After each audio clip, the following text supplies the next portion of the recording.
Il aura fallu 2 ans de travaux pour réhabiliter la résidence des ambassadeurs de Côte d'Ivoire aux États-Unis, inhabitée depuis 21 ans. Le président Alassane Ouattara, lors de sa première visite officielle, le 29 juillet 2011, sur invitation du président Obama, avait demandé la rénovation de cette résidence, bâtie sur un espace de 1000 m². En janvier 2012, l'entrepreneur retenu pour les travaux n'a pu les faire pour des raisons administratives. 7 ans plus tard, en février 2019, après un nouvel appel d'offres, commence de façon concrète la réhabilitation réalisée pour l'heure à 95%.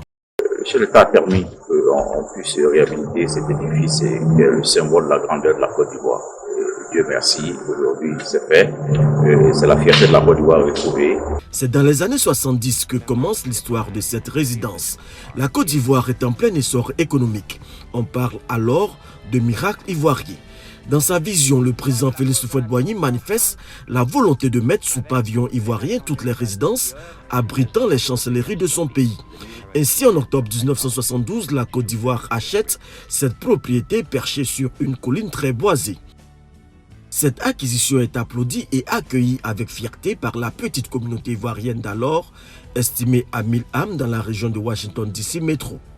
Le premier locataire de cette résidence fut son Excellence Awa Ngueta et le dernier, l'ambassadeur Youssoufou Joseph Bamba, en 2000.